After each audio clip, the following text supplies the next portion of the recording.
कालपासून तपोवन मैदानावर सतेज कृषी आणि पशुपक्षी प्रदर्शन सुरू झालंय। गेल्या 2 दिवसात या प्रदर्शनात सुमारे 2.5 कोटी रुपयांची उलाढाल झाली आहे। एकाच छताखाली नवनवीन शेतीविषयक तंत्रज्ञानाबरोबरच शेतकऱ्यांनी उत्पादित केलेला शेतीमाल थेट ग्राहकांपर्यंत पोहोचत असल्यानं या प्रदर्शनाला लोकांचा वाढता प्रतिसाद मिळतोय।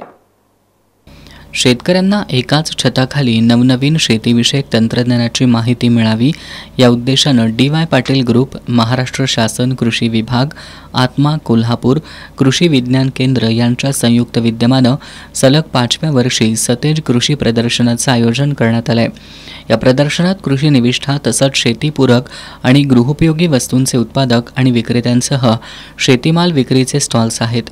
प्रदर्शनाच्या पहिल्या 2 दिवसात सुमारे 2.5 कोटी रुपयांची उलाढाल झाली आहे। या प्रदर्शनामध्ये देशातील आघाडीच्या आणि विदेशी संलग्नीकरण असलेल्या विविध कृषी क्षेत्रातील संस्था सहभागी झाल्यात।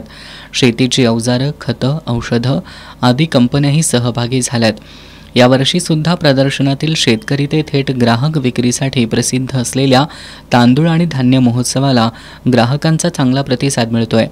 आजरा, घनसाळ, रत्नागिरी 24, भोगावती, इंद्रायणी, हातसडीचा अशा तांदळाला चांगली मागणी आहे। राधानगरीच्या घरगुती हळदीसह मसाले, सेंद्रिय गूळ, नाचणी, उडीद, विविध फळं यांचीही विक्री मोठ्या प्रमाणात होतीये। प्रदर्शनातील धान्य महोत्सवात 2 दिवसात सेंद्रिय गूळ 1300 किलो, इंद्रायणी तांदूळ 2200 किलो, आजरा घनसाळ तांदूळ 2700 किलो, सेंद्रिय हळद 700 किलो, जोंधळा जिरगा तांदूळ 400 किलो, नाचणी 420 किलो अशी विक्री झाली आहे। धान्याबरोबरच अन्य कृषी निविष्ठा आणि वस्तूंच्या विक्रीतून प्रदर्शनात सुमारे 2.5 कोटी रुपयांची उलाढाल झाली आहे।